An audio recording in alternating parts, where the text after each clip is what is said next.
భద్రాద్రి కొత్తగూడెం జిల్లా అశ్వరావుపేట మండల పరిధిలోని మలాయిగూడెం, పండువారిగూడెం, దిబ్బగూడెం, రామన్నగూడెం తదితర గ్రామాల్లో నాబార్డు వారు ప్రకృతి వ్యవసాయంపై రైతులకు అవగాహన సదస్సును ఏర్పాటు చేశారు. ఎమ్మెల్యే జారి ఆదినారాయణ ముఖ్య అతిథిగా హాజరై సదస్సును పరిశీలించారు.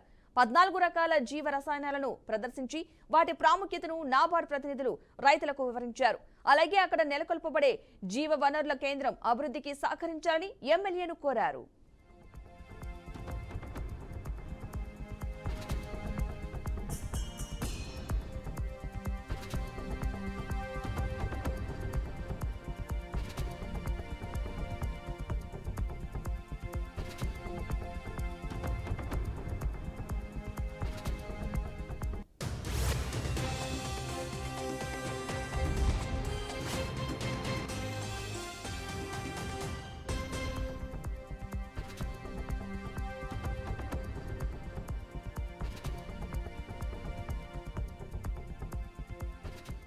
తెలంగాణ రాష్ట్ర ప్రభుత్వం సీఎం గారి ఆలోచన మేరకు ఈరోజు రైతాంగాన్ని రైతులకి ఇచ్చేటువంటి మొదటి ప్రాధాన్యతలో భాగంగా అనేక కార్యక్రమాలు ప్రవేశపెట్టడం జరుగుతూ ఉంది.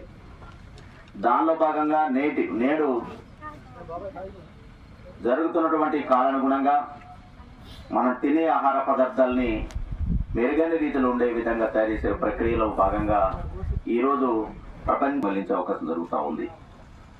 మనం చూస్తాం, ఆ రోజుల్లో మన గ్రామాలలో చక్కటి కూరగాయలు మన ఇంట్లో ఉండేవి. కాయ అనేది ఒక కూరగాయ మన ఇళ్లలోనే ప్రతి ఏ సీజన్ వస్తే ఆ సీజన్కి మన ఇంటి దగ్గర పంటలు ఉండేవి. స్ప్రే కూడా ఆ రోజులు ఉండేది కాదు. కొర్రలు కానీ, షోళ్ళు కానీ, ఇవన్నీ ఆహార పదార్థాలు కూడా చిరుధాన్యాలంతా కూడా మన గ్రామంలో పండిస్తూ ఉండేది.